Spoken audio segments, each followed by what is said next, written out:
Hi again, everybody, and welcome to Inside Golf. I'm Jack Flanagan, producer of the program, usually behind the camera.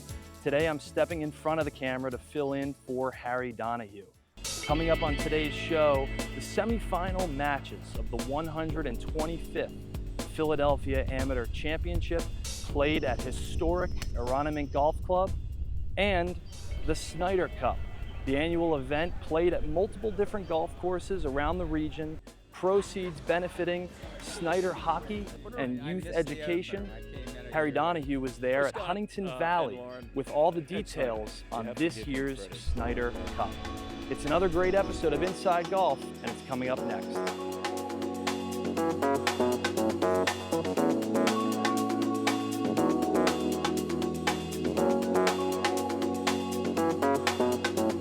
The 28th season of Inside Golf is presented by Destination Montco Golf, the first tee of Greater Philadelphia, the Philadelphia Association of Golf Course Superintendents, the Golf Association of Philadelphia, GAP, Jersey Man and Philly Man Magazine, and Inside Golf's partner since 1998, the Philadelphia section of the PGA. Golf is the great equalizer. For many, this journey is an escape from reality, a chance to be part of a team, a career opportunity. PGA Reach impacts lives through golf by lifting people up, giving them hope, and sending them down an alternate path that they never saw coming. With PGA Reach Philadelphia, as in life and in golf, the most important shot you take is the next one. The Golf Association of Philadelphia. Founded in 1897, GAP is the nation's oldest regional or state golf association. We serve amateur golf in Eastern PA, Southern New Jersey, and all of Delaware. GAP welcomes all golfers, junior or senior, male or female, public or private. Join the Golf Association of Philadelphia today. Our mission is always to preserve, protect, and promote the great game of golf. Before you tee it up, look us up. Visit gapgolf.org to find out more. Welcome back to Inside Golf. Recently, the Golf Association of Philadelphia had their semifinal matches for the 125th Philadelphia Amateur Championship held at Aronimink. With all the details is GAP's Marty Eminem. The 125th BMW Philadelphia Amateur Championship semifinals featured 4 youngsters, each in search of their first title. Semifinal 1, Patrick Iswan of Huntingdon Valley faces Logan Pachetsky of Huntsville. Iswan was the amateur runner-up in 2023. Later that same year, Pachetsky found the spotlight with the win in the Patterson Cup. Semifinal 2, Evan Eichenlob of Saucon Valley versus Drew Nicholas of Galloway National. Nicholas captured the 2022 Patterson Cup. Iswan was all gas and no brakes against Pachetsky. Iswan won 5 of the last 7 holes to go from 1 down to 4 up through 9. He won 4 holes thanks to a birdie and 1 with a par. He dropped number 10, but rallied with a spectacular touch here on number 11. His putting stroke was immaculate all day. Iswan would close the match out a few holes later on number 14. I hadn't been playing a lot of competitive golf since the end of the college season, so I didn't really know how it was going to go. I was excited. I know I've been better in the recent years at mental game and keeping myself in it. So I was excited to see how I could handle a test like this. And we take amateur golf very seriously and take a lot of pride in it. So to be able to have a chance to put my name on a trophy like that and with names like that is definitely a privilege. In semifinal number 2, Eichenlob and Nicholas were deadlocked at the turn. Nicholas' victories on numbers 10 and 11 pushed him 2 up. He made a savvy save on number 10 for par from the right collection area after Eichenlob dumped his second shot in the water. A Nicholas crisp gap wedge off the crunchy Aronimink turf on number 11 stopped 5 feet from the cup, and he made birdie. Nicholas inserted the proverbial dagger on number 14 after hitting a 4-iron to 20 feet. He buried the putt, two halves in the next two holes closed the match in his favor. I'm just happy to be here, in all honesty. I graduate tomorrow morning at 8:30 a.m. Like, this is just an awesome week. So I'm happy to be here. I'm sure my family will be here. Whatever happens, like, it is what it is. Obviously, you want to like play well and win, but I'm just really happy to be in this position. Someone is getting the ultimate graduation gift. Reporting for Gap, I'm Marty Emino. Thanks, Marty. Congratulations to Drew Nicholas and Patrick Iswan. Should make for a great final match of the Philadelphia Amateur. And we'll have it next week right here on Inside Golf. Coming up next, Harry Donahue will be at Huntingdon Valley for the Snider Cup. Don't go anywhere. Yep, just as I suspected. Your entire family is too plugged in. Now, there's a treatment. Your offline oasis awaits in Montgomery County, PA. You may experience moments of euphoria, a rush of culinary cravings, a lot less screen time, and more weed time. You may even reconnect with nature. Unplug in Montgomery County, PA. Side effects may include budget-friendly fun and memories that will last a lifetime. Most golfers spend weeks and even months planning their dream golf vacation, researching transportation, lodging, and tee times. But not you, Doug. Not me. Not you. All you have to worry about is piping your drive on this iconic hole you've wanted to play since you were 9. Cause you booked your golf vacation with All Access and they took care of everything. Clear your mind, Doug. Ouch. Heaven. All Access. Sadly, we have to leave the golf to you. Well, welcome back to Inside Golf. We're here at Huntingdon Valley Country Club for another look at the Snider Cup. Now in its 5th year, first time it's been played at Huntingdon Valley. But we're with two people who go way back with 20 years is actually being celebrated this year. This is Lauren Hart, who is no stranger, especially to hockey fans. Lauren, good to see you. You're also a board member of Snider Hockey and Education. And Scott Thorpe, he runs the whole show, right? Scott, how many years now have you been involved? I'm 19 years. It'll be. So you missed the opener? I missed the opener. I came in a year late. You know, Scott and Lauren, Ed Snider, you have to give him credit for the whole thing with Snider Hockey and Education. It was his idea to set this up, and boy, did he do a good job, didn't he? He sure did. He had big aspirations, and those of us that knew Ed know that he always dreamt big. So we think he'd be thrilled at our progress. I'm sure he would be. Lauren, in your years involved with the Flyers and also involved as a board member of Snider Hockey and Education, what are the most important aspects of it as far as you're concerned? Well, you know, it all starts with family, with Flyers family, and Ed Snider's vision for youth. I think people saw him as this giant, larger-than-life character and this Philly guy, and people didn't know it maybe as much about his passion for kids and for education and for helping people. So this is all in the family, and it just makes me really proud to be part of it. Yeah, it's philanthropy on steroids. The biggest, for me, one of the biggest takeaways for what you guys have been doing is, and Ed set it up, I guess, the 2-for-1 when it came to donations. Explain that for our viewers. Yeah, we joke around a lot. We say, well, Ed is still controlling us even from the grave. And, you know, he wanted to really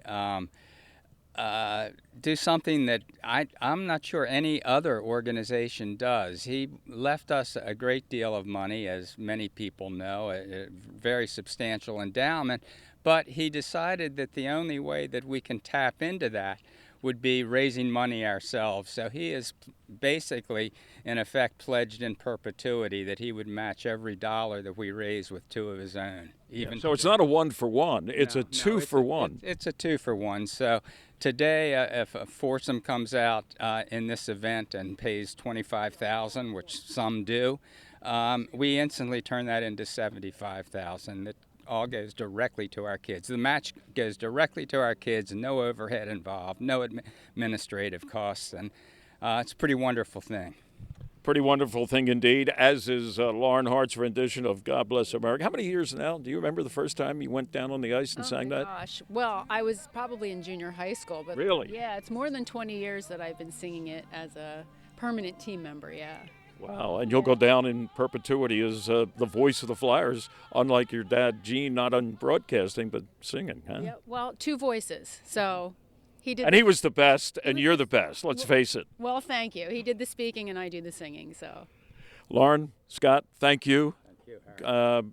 Good luck going forward now. Year 20 and add another 20, right? There'll be. Well, we'll see. I would like to. Maybe it may not be you guys, but somebody else will step into the shoes. Well, joining us now, Buddy Aken, Mike McDevitt. Buddy also is on the board of Snider Hockey and Education. Mike's been involved how long? You're a student now at Villanova. So take us back to your introduction to Snider Hockey. I've been at the program since first grade. First grade? Yeah, my parents came home one day and asked if me and my brother wanted to play hockey, ice hockey, because we played foot hockey, and said yeah, and ever since then, started at Tarkin, and ever since then, been playing hockey. And here we are. Went to Father Judge, now is at Villanova.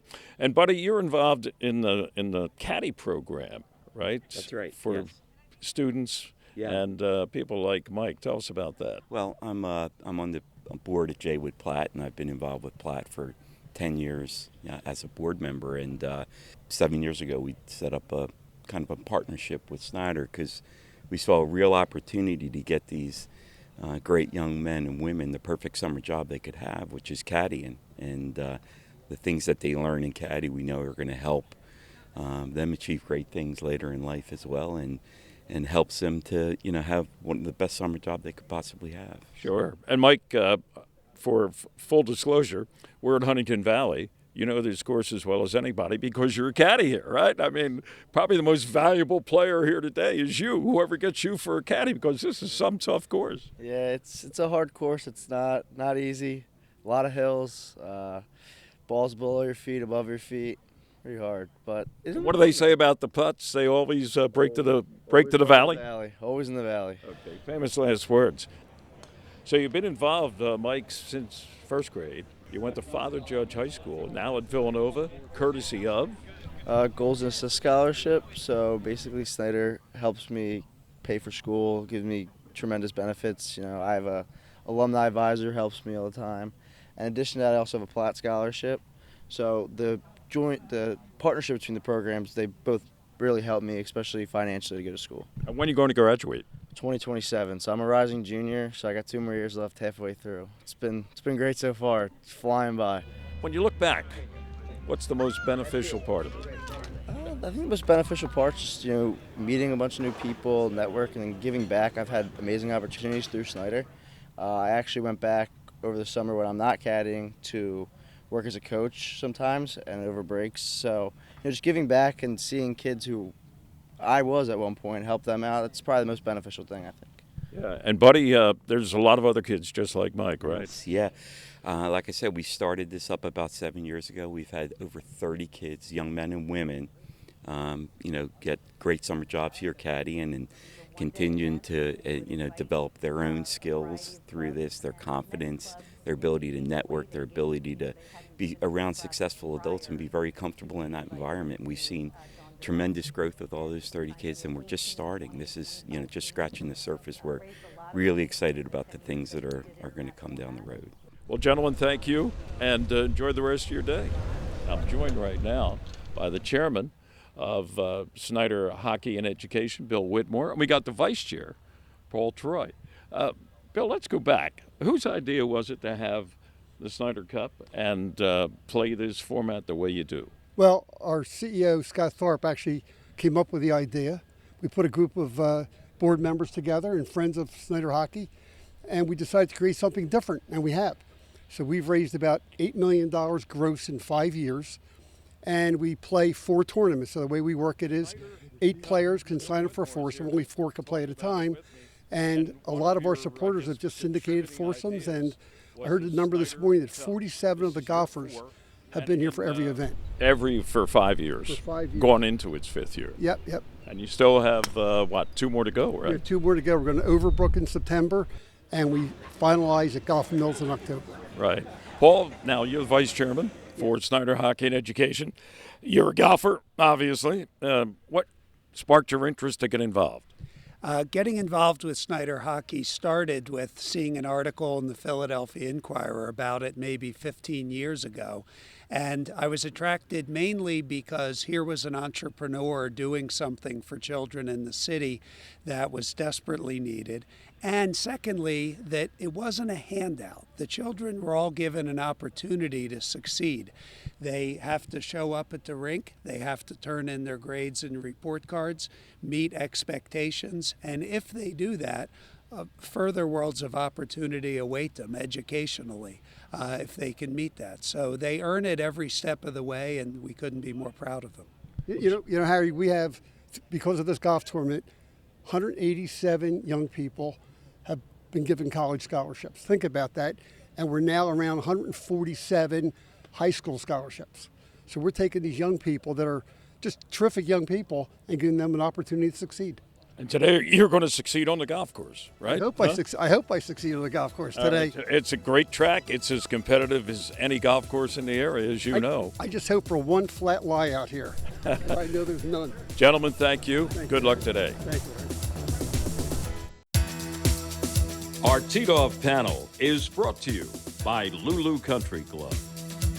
Welcome back. Inside Golf continues now with our teed-off panel here at the Ross Grill at Lulu Country Club.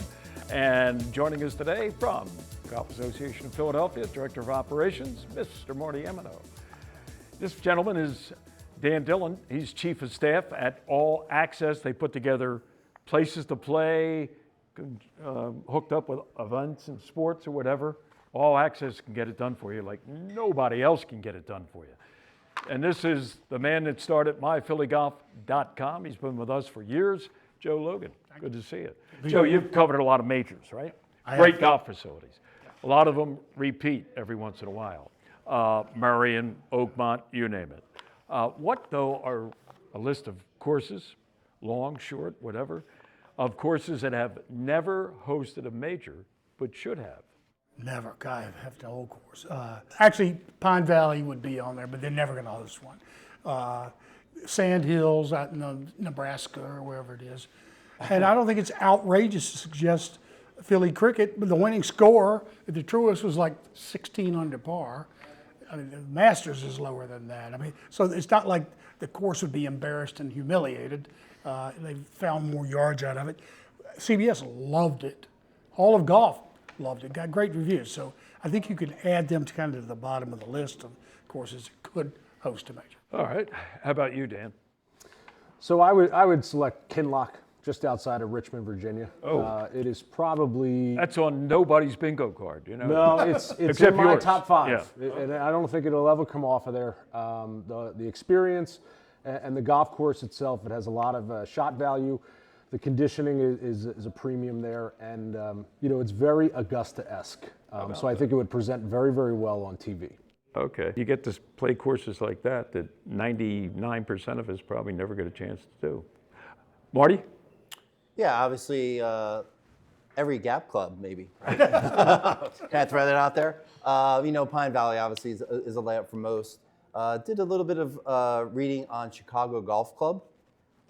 Seems like That's never hosted a major, huh? Well, not a major. It's hosted some events, but apparently it's like stepping back in time. Have you ever been there? I have. It is a great place.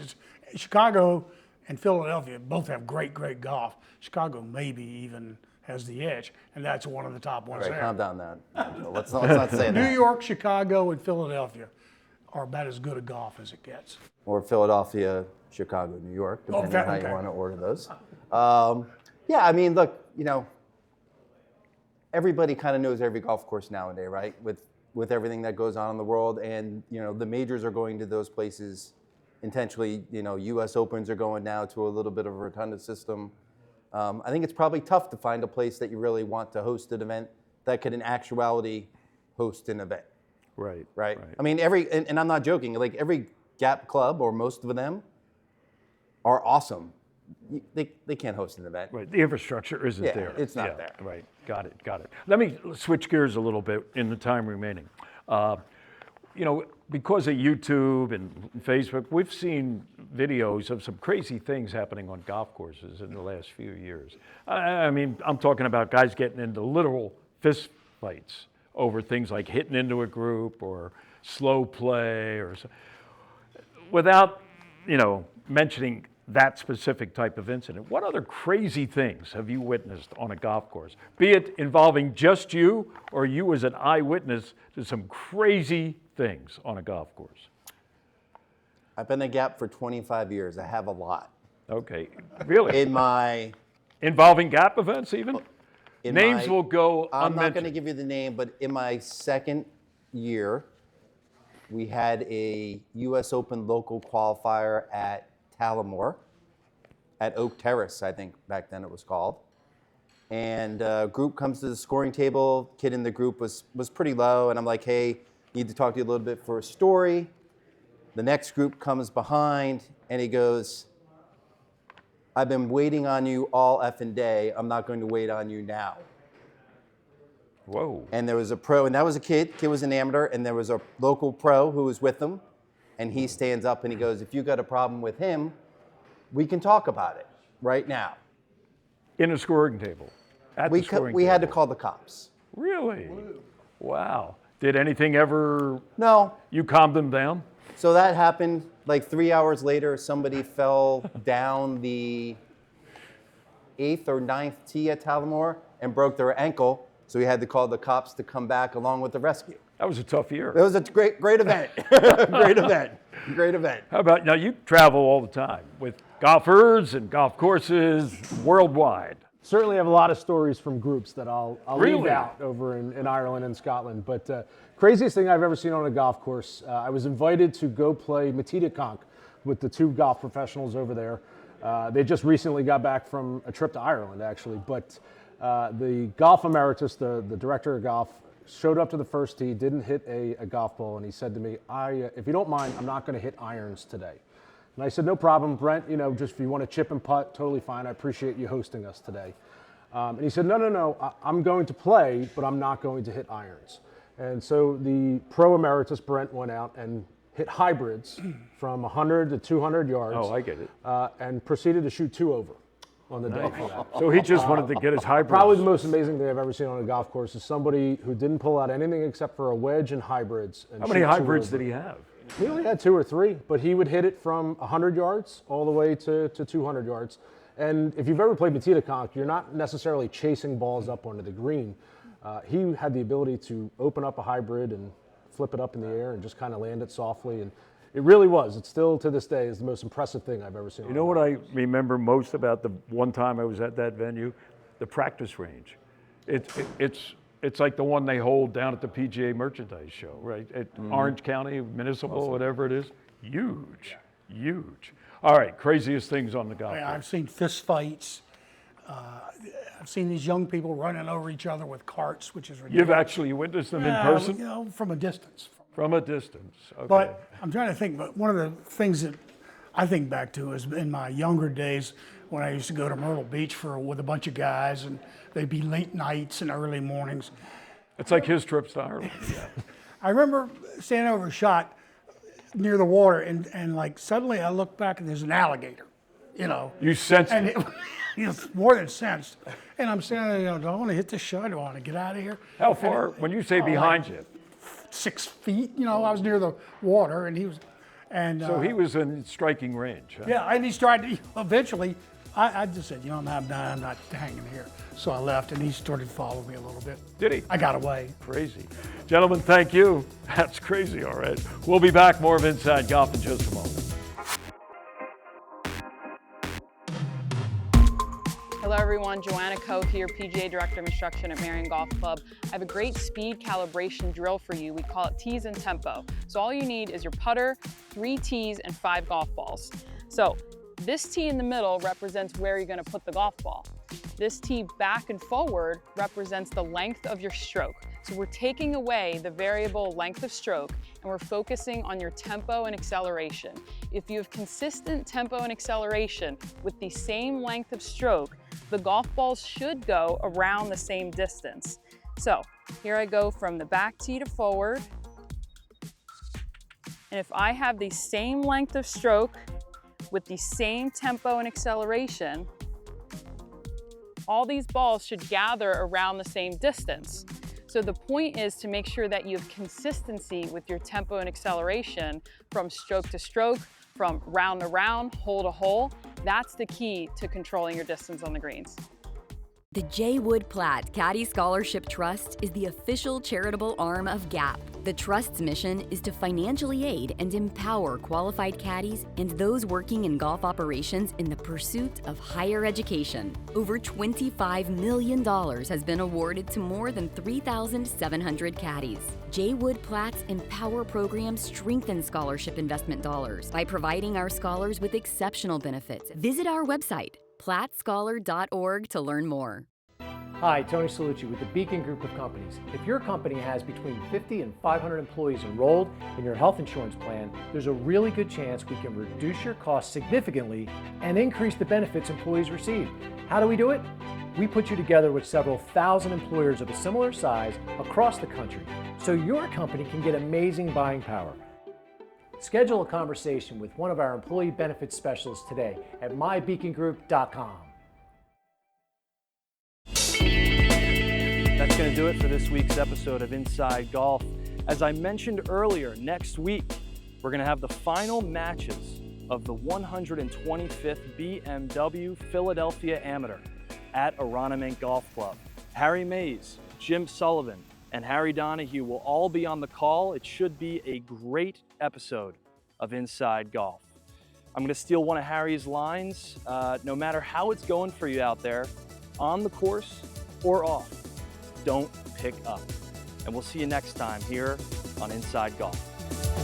The 28th season of Inside Golf is presented by Destination Montco Golf, the first tee of Greater Philadelphia, the Philadelphia Association of Golf Course Superintendents, the Golf Association of Philadelphia, GAP, Jersey Man and Philly Man Magazine, and Inside Golf's partner since 1998, the Philadelphia section of the PGA.